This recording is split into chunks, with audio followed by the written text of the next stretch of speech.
Hai, Assalamualaikum dan salam sejahtera, salam Jumaat penghulu segala hari. Pada waktu ini anda bersama dengan saya Hani Hamid untuk Heart Chat, mana kebiasaannya anda bersama dengan Rida Mustafa, tapi saya muncul kali ini sepanjang bulan Mac ini juga untuk kita berkongsi tentang perihal berkaitan dengan wanita juga sakit jantung. Kerana seperti mana kita sedia maklum, pada bulan ini 8 Mac secara spesifiknya kita menyambut Hari Wanita Sedunia. Jadi kita bawakan topik-topik Saban Jumaat menerusi Heart Chat ini berkaitan dengan wanita dan juga jantung. Macam-macam topik akan kita bawakan dan kali ini kita akan bawakan satu topik berkaitan dengan pre-pregnancy planning in patients with heart disease ataupun perancangan kehamilan bagi pesakit jantung.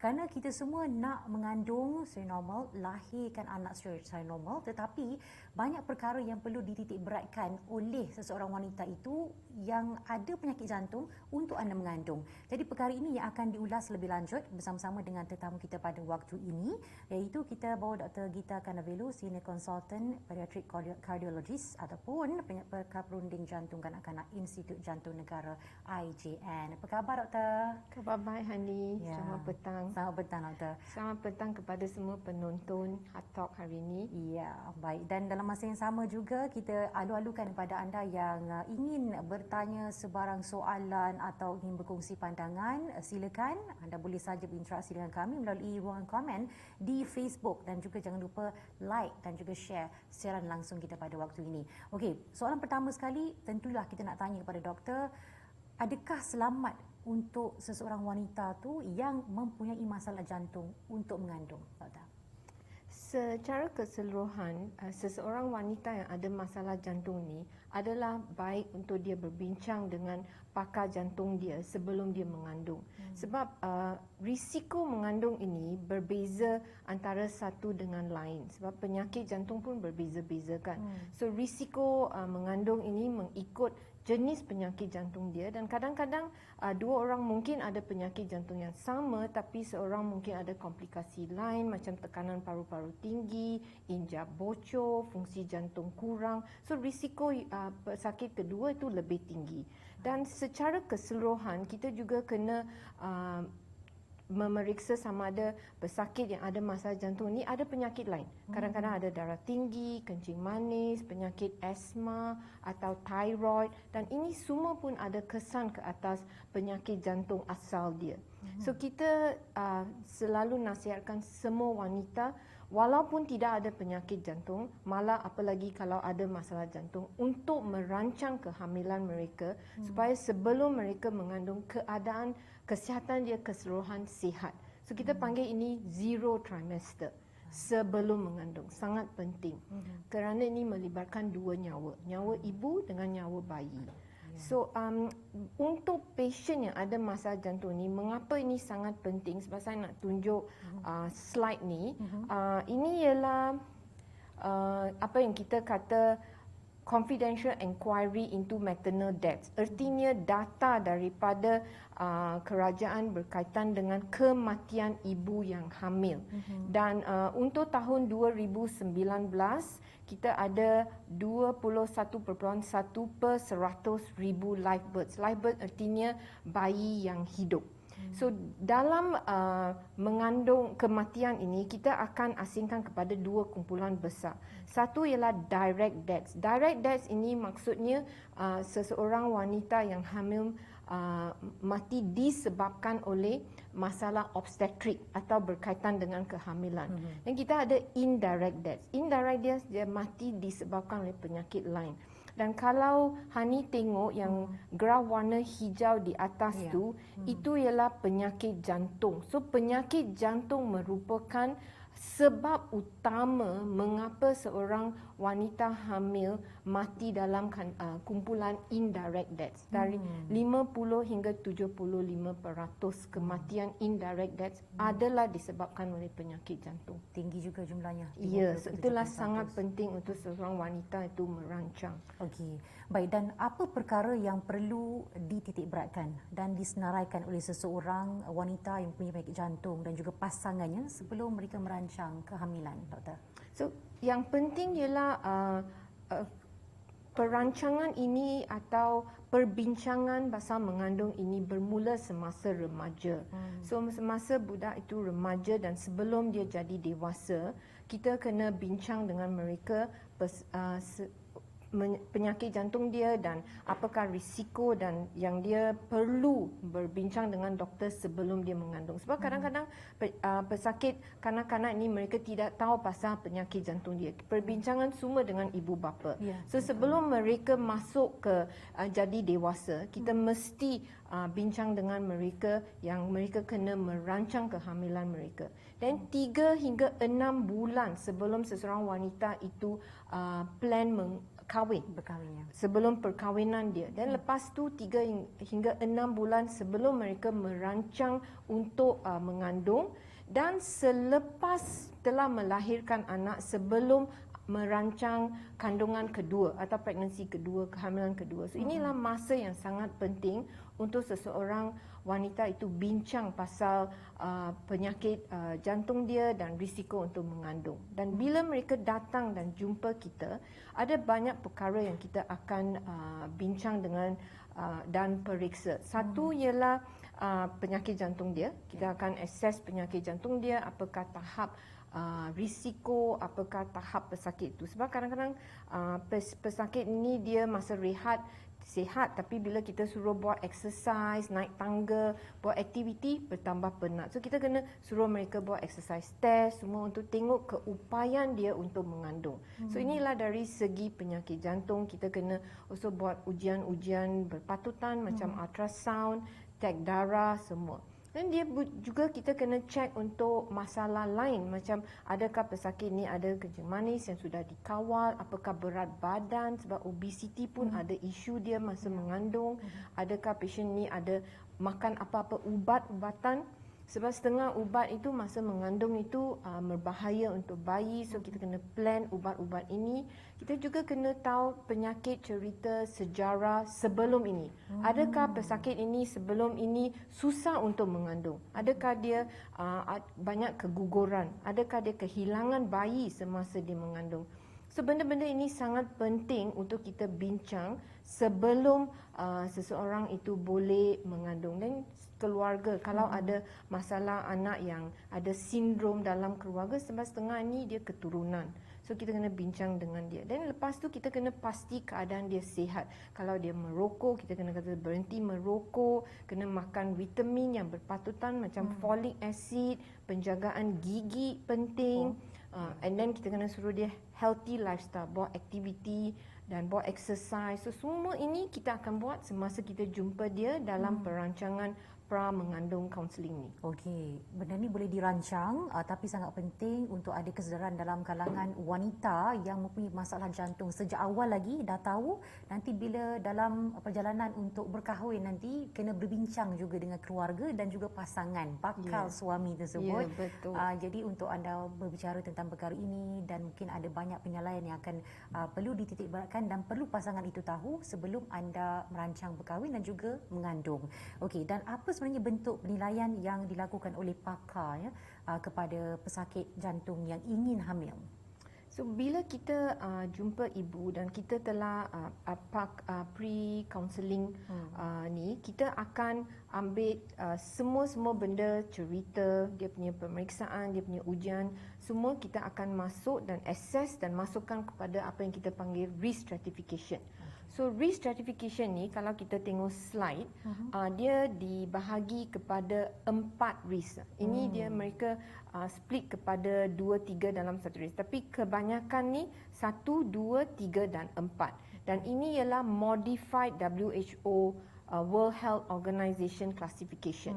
So dalam risk ini, risiko 1 dan 2 kalau Hani tengok, risiko tu rendah untuk dari segi kesihatan ibu masa mengandung. Kita kata ada 2 benda. 1 ialah kematian, 2 ialah event atau komplikasi. So kalau tengok risiko 1 dan 2 itu, komplikasi risiko itu dalam lingkungan 2.5 to 5% macam tu. Paling tinggi pun 10%. Tapi kalau pesakit itu dalam risiko 3, masalah risiko untuk komplikasi 1/3, 30%. Dalam 3 pesakit, 1 akan ada komplikasi. Dan risiko tidak selamat kalau mengandung ni dalam risiko lingkungan 15%. So agak tinggi. Inilah kumpulan ketiga di mana pesakit ini mempunyai penyakit jantung yang kompleks, dan biasanya pesakit macam ni mesti bukan saja merancang kandungan dia atau kehamilan dia, tapi biasanya kena ada rawatan susulan dalam kepakaran yang berpatutan, dan kadang-kadang perlu multidisciplinary, lebih daripada kepakaran untuk kehamilan ini. Yang paling teruk ialah risiko kelas 4. Dan kalau Hani tengok maternal cardiac event rate itu sampai 100%. So risiko untuk sesuatu berlaku semasa pesakit ini mengandung kalau dalam risiko 4 ialah 50% ke 100%. So sangat-sangat tinggi. Oleh itu dalam risiko ini kita tidak nasihatkan seseorang wanita mengandung sebelum diperiksa dan diuruskan. Dan kadang-kadang kalau termengandung, kemungkinan pakar akan review untuk keguguran anak. So kalau pesakit ada penyakit dalam risiko kelas 4, sangat-sangat penting untuk bincang dulu. Sebab setengah penyakit ni boleh dirawat dulu. Dengan buat pembedahan, bagi ubat. So bila risiko mereka turun, dan dia boleh plan untuk mengandung. Baik. Jadi kepada yang sedang menonton kita pada waktu ini dalam kalangan wanita ataupun pasangannya yang ada ahli keluarga yang mempunyai penyakit jantung, dan sebenarnya ada harapan untuk anda yang mungkin di bawah kategori yang paling maksimum ataupun risiko yang paling tinggi. Cuma perlu ada perancangan, kena rawat jantung dahulu baru boleh merancang untuk mengandung.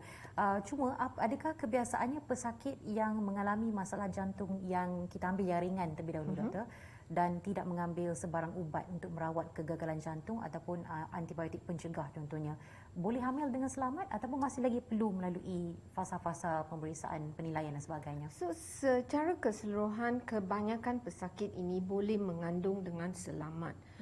Dan biasanya kita akan syorkan mereka mengandung. Dan kebanyakan pun boleh ada rawatan susulan dengan hospital berdekatan atau dengan pakar yang mereka biasa. So tidak perlu datang ke hospital yang macam IJN yang ada kepakaran yang tinggi. Tapi dalam penyakit ini juga kadang-kadang itu bukan disebabkan oleh jantung sahaja. So kalau kita tengok slide seterusnya, yang penting ialah bayi. So kadang-kadang ibu sihat tapi ibu ada masalah jantung. So kadang-kadang risiko untuk setengah penyakit jantung ini untuk ada keturunan kepada bayi, dan bayi dia ada masalah jantung lebih tinggi daripada setengah penyakit lain. So kalau you tengok slide ini, yang tepi ni ada banyak jenis penyakit jantung. Setengah itu risiko dia untuk bayi dapat tu dalam lingkungan 3%, 4%. Setengah tu bila tengok DiGeorge syndrome atau Marfan syndrome tu sampai 50%. So walaupun ibu mungkin risiko dia tak tinggi, tapi bayi itu mungkin ada risiko yang risiko. So kita perlu memantau bayi. So dalam keadaan seperti itu mungkin ibu tu pun kena datang ke tempat yang ada kepakaran untuk pemantauan bayi, atau lepas tu nak bersalin, kena bersalin di tempat di mana kalau bayi ada penyakit jantung, rawatan untuk bayi yang ada penyakit jantung itu bersedia ada, ada. So kalau you tengok slide yang berterusan ni, saya nak tunjuk ini menunjukkan yang di bahagian atas yang warna merah itu ialah masalah obstetrik atau masalah kehamilan. Yang warna bar atau chart yang merah ialah kita kata tumpah darah selepas bersalin. So kalau tengok WHO kelas 1 dan kelas 2 di mana masalah jantung dia ringan, kadang-kadang masalah sakit puan atau kehamilan ada lebih tinggi. So kita kena also assess untuk risiko itu. So bukan saja isu jantung, tapi risiko untuk isu-isu berkait dengan kehamilan, macam kalau ibu ada anak kembar, mengandung anak kembar, risiko kehamilan itu meningkat. Ya. And then di bawah ialah graf untuk bayi. Bayi lahir tak cukup umur, bayi berat dia tak cukup, atau bayi kehilangan bayi. So walaupun dalam WHO kelas 1 dan 2 ada juga risiko untuk bayi untuk mengalami masalah. So bila kita assess pesakit, kita kena tengok bukan saja risiko ibu, tapi risiko kehamilan dia dan risiko bayi. Tapi secara keseluruhan, kebanyakan pesakit dalam kelas 1, 2 tu boleh mengandung dengan selamat. Okey, baik. Jadi itu dia jawapan bagi mereka yang ada penyakit jantung tahap yang ringan. Dan selepas ini kita akan kupas lebih lanjut lagi, adakah mungkin bagi mereka yang ada risiko penyakit jantung yang tinggi boleh mengandung, boleh meneruskan perancangan untuk mengandung ataupun tidak? Kita akan kupas lebih lanjut selepas ini. Kita nak berehat seketika.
Baik, kita kembali dalam Heart Chat Saving Life Series dan kita berkongsi tentang pre-pregnancy planning. Okay? Dan kita nak teruskan lagi bicara kita berkaitan dengan bagaimana bagi seseorang yang mempunyai penyakit jantung tahap teruk ataupun serius dalam kalangan wanita.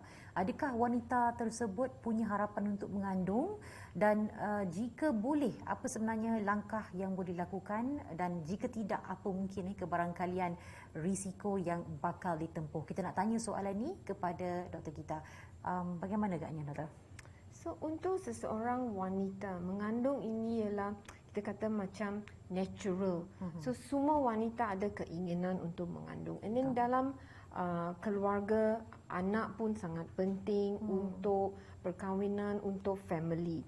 So secara keseluruhan kita akan cubalah seberapa daya upaya untuk menolong seorang wanita mengandung selagi risiko itu ialah risiko yang boleh diterima dan selamat, bukan saja untuk ibu tapi untuk anak dia juga.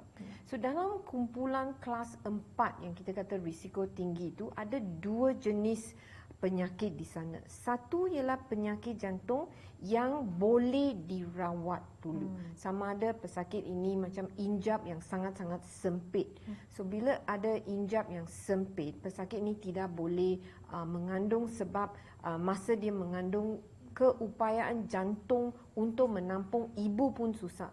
So untuk menampung anak biasanya tak boleh lah. So ibu akan ada penat, susah nafas. So untuk pasien macam ni kita boleh buat operation dulu, pembedahan dulu, kita boleh bukakan injap, baiki injap dulu, dan lepas tu risiko mengandung tu akan turun. So pesakit ni boleh terus kandungan dia. Setengah pesakit dia perlu rawatan, ubat-ubatan, dan bila kita bagi ubat-ubatan yang berpatutan dan kawal lemah jantung katakan dan lemah jantung tu bertambah baik, kita pun boleh mensyorkan untuk mengandung dalam pemantauan yang teliti.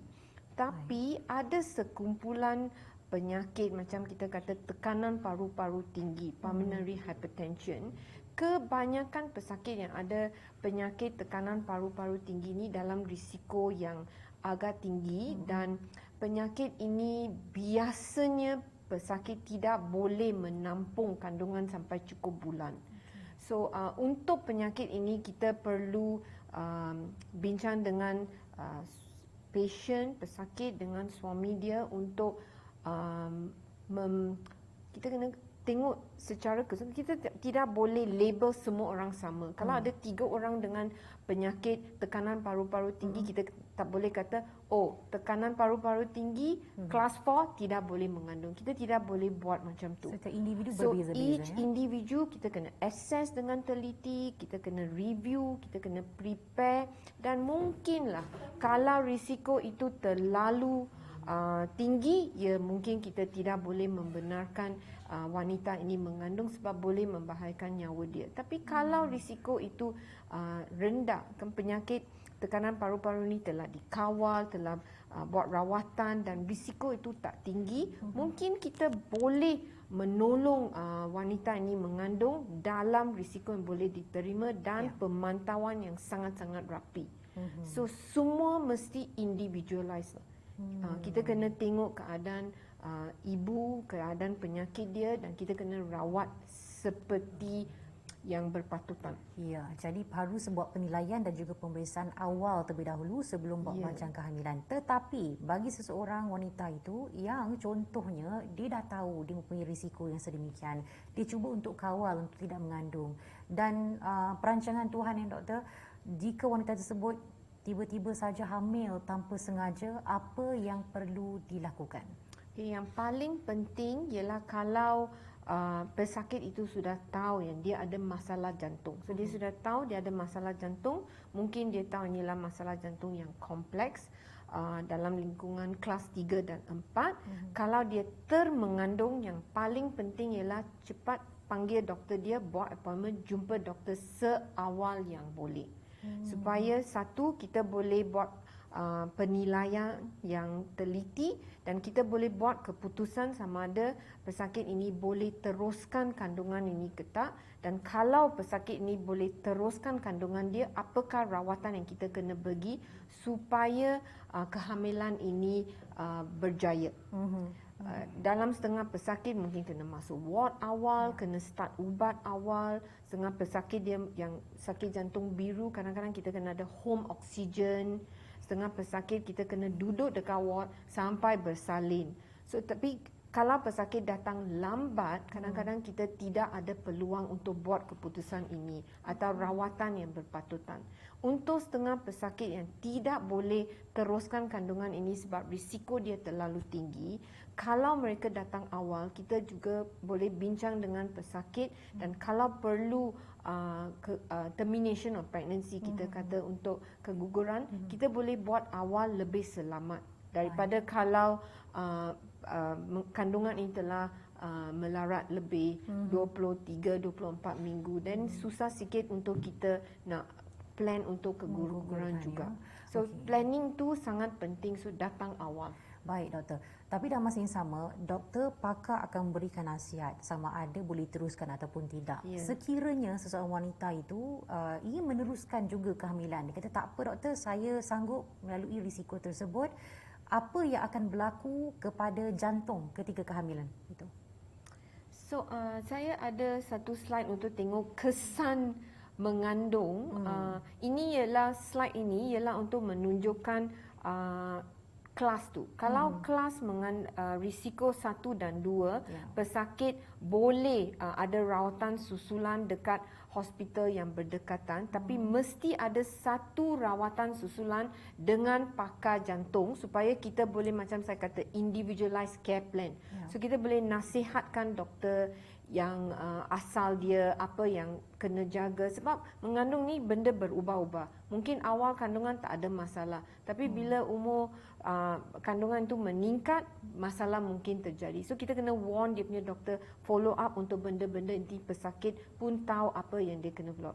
Tapi kalau kelas 4 dan 3 mesti ada rawatan susulan di pusat atau hospital yang ada kepakaran untuk multidisciplinary support. So slide seterusnya ialah untuk menunjukkan kesan mengandung ke atas jantung. So atas tu, graf atas tu, dia ada yang warna biru ialah cardiac output. Cardiac output ialah berapa banyak darah yang keluar daripada jantung. And then yang warna kuning ialah volume darah yang keluar, dan warna merah ialah nadi. So mengandung dari 5 minggu sampai 38 minggu, Hani boleh nampak yang cardiac output, kandung darah yang keluar dari jantung meningkat dengan banyak. Volume darah dalam badan meningkat, heart rate pun meningkat, nadi meningkat. So kalau kita ada masalah jantung dengan tekanan daripada ini semua, mestilah pesakit akan ada masalah. Tapi bukan semua pesakit, macam saya kata, bergantung kepada jenis penyakit dia. And then masa dia bersalin, lepas bersalin, banyak darah balik dari rahim, circulation rahim. So itu pun akan ada kesan ke atas pesakit. So sangat-sangat penting untuk pasien yang ada masalah jantung, bukan sahaja masa mengandung dia kena ada pemantauan yang teliti, tapi lepas bersalin sampai 6 minggu atau 3 bulan lepas bersalin pun mesti ada pemantauan. Sebab kesan lepas bersalin tu pun agak banyak ke atas jantung dia. Dan yang di bawah ni, yang warna purple dekat bawah ni, ialah penurunan, kita kata rintangan. Bila kita mengandung, kita punya salur darah semua jadi besar sikit. So rintangan dalam salur darah itu turun. So itu bagus kira katakan rintangan turun. Tapi untuk pesakit yang ada sakit jantung biru, bila rintangan turun, sakit jantung biru itu menjadi melarat. Dia akan jadi lebih biru. So boleh nampak kesan tu berbeza-beza ikut penyakit jantung dia. Dan masa mengandung juga mereka ada darah yang senang beku. So kalau ada masalah injap besi atau ada risiko untuk darah beku, mereka ada risiko untuk dapat stroke, dapat darah beku dalam jantung, darah beku yang boleh terbang pergi ke otak atau dekat kaki. So semua berbeza ikut masalah jantung dia. Baik, so ada banyak kesan masa mengandung disebabkan oleh normal proses mengandung ini ke atas jantung. Baik, itu baru kepada pesakit jantung sendiri. Kesan kepada bayi pula bagaimana, doktor? Ya, sama. So kalau ibu ada, katakan kita ada masalah jantung biru.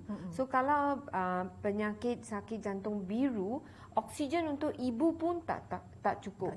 So mesti ada kesan ke atas bayi. So kebanyakan pasien yang ada masalah jantung ni, kalau kita kata dalam kumpulan 3 ni, WHO risk 3, risiko untuk bayi berat dia tak normal, so berat kurang, risiko untuk kelahiran pramatang, premature delivery, risiko untuk kehilangan bayi, semua ada. Tapi berbeza ikut penyakit jantung dan berapa teruk penyakit jantung dia.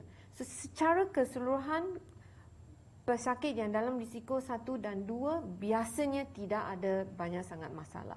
Baik. Jadi apa saranan yang paling terbaik, nasihat doktor kepada yang sedang menonton kita pada waktu ini dan juga mereka yang punya masalah jantung dan merancang untuk kehamilan? Kita berikan sedikit saranan juga nasihat doktor, dan begitu juga kepakaran yang ditawarkan di IGN sendiri bagi membantu mereka.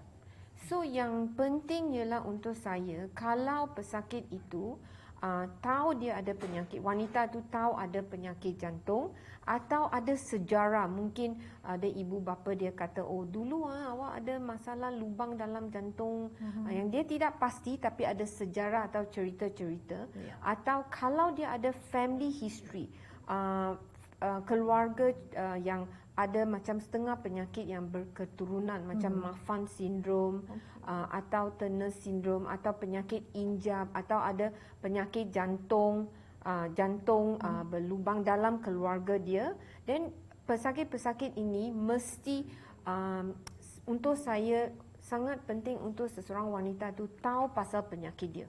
So dia mesti tahu apakah masalah dia, apakah kesan ke atas jantung, ke atas kandungan, dan apakah kesan kandungan ke atas jantung, apakah simptom yang dia kena risau. susah nafas bila? Masa tidur ke, masa naik tangga ke, kaki bengkak ke, nadi berdebar-debar? Apakah simptom yang dia kena risau untuk jumpa doktor cepat? So inilah benda-benda yang seseorang wanita itu kena berbincang dengan doktor dia. Ya. So bila mereka berpengetahuan, dan tidak risau, tidak takut, dan semua boleh dibuat dengan cepat dan untuk kebaikan ibu dan anak. So di IJN ni kita ada apa yang kita kata klinik perancang mengandung, klinik pre-pregnancy counselling, dan kita juga ada cardiac obstetric combined clinic. So kita ada kolaborasi dengan kita kata Women and Children Hospital dekat Hospital Kuala Lumpur. So di IJN kita ada kepakaran jantung, dan dalam klinik ini kepakaran jantung tu bukan saja congenital, dia juga ada pakaran jantung orang dewasa, kencing manis, darah tinggi, pulmonary hypertension, MAFAN. So dalam klinik itu, bila kita mengadakan klinik ini, kita combine kepakaran jantung dengan kepakaran sakit puan. So pakar sakit puan yang datang dari HKL yang kita collaborate ni ialah pakar kita kata maternal fetal medicine. So dia bukan saja pakar ibu tapi also anak, baby. So dia boleh buat ultrasound scan, echo bayi untuk tengok kalau bayi ada apa-apa masalah. So kolaborasi yang bagus ini. Yang kedua, kita juga ada kolaborasi dengan IJN Foundation. So IJN Foundation ini dia menolong pesakit yang miskin untuk datang untuk rawatan jantung ni. So dia ada sokongan dari segi kewangan, sokongan program untuk implanon. Implanon ni satu contraception kita kata, dan collaboration dengan IJN Foundation ni tolong pesakit ni supaya kalau dia ada implanon, dia boleh merancang kandungan seterusnya. Dan kita punya hospital ni pun ada banyak kepakaran lain, pakar bedah, pakar sakit bius, pakar nadi, elektrofisiologi, pakar transplant, pakar heart failure. So bila kita ada masalah, kita akan panggil ni semua-semua kepakaran yang berbeza ini. Kita akan ada apa yang kita panggil multidisciplinary team discussion dengan pakar bius dari sakit puan punya bius dekat HKL dengan pakar sakit puan dekat HKL. So kita boleh dapat bukan satu otak tapi ramai otak dan ramai kepakaran untuk pasti ibu dan anak selamat. Betul. Jadi baru last few years, I think last 5-6 years, semua pesakit yang risiko dia tinggi, yang perlu bersalin secara Caesar, kita boleh buat dekat IJN juga. Pun boleh juga. So kita offer high risk cesarean session dekat IJN. Pakar dari HKL datang ke IJN untuk pakar bius, sakit puan, pakar neonatology, sebab kadang-kadang bayi ni pramatang. So neonatology dari HKL pun datang, dan pakar, of course, pakar sakit puan lah. Dan itu yang saya tunjuk gambar ni, kadang-kadang perlu satu kampung untuk pasti bayi dan ibu selamat. Okey, jadi itu dia ya. Kita perlu merancang lebih awal, kita perlu berikhtiar, dan kalau di IJN sendiri ada banyak kepakaran yang akan digabungkan tenaga di sini untuk memastikan perjalanan kehamilan anda itu insya-Allah akan selamat sampailah melahirkan nanti, dan begitu selepas kehamilan semua akan dijaga dan juga dipantau. Apapun anda boleh kongsi, share, tolong kita mohon anda semua untuk share Facebook Live ini dan sebar-sebarkan kepada semua, khusus pada mereka yang ada masalah penyakit jantung ini dan berhasrat untuk mengandung. Jadi kita ucapkan banyak-banyak terima kasih pada Dr. Gita Kantavelu, merupakan pakar perunding jantung kanak-kanak Institut Jantung Negara IJN. Dan jangan lupa pada minggu hadapan kita masih lagi akan berbicarakan topik jantung dan juga wanita. Secara lebih spesifik kita akan war-warkan dari semasa ke semasa, dan saksikan saja menerusi Facebook Institut Jantung Negara. Sampai di sini saja dalam Heart Chat Saving Life Series pada minggu depan. Kita jumpa lagi bersama dengan Ridan Mustafa. Terima kasih sekali lagi doktor. Thank Jumpa you. lagi. Terima kasih Hani. Terima kasih semua orang, semua penonton. Semoga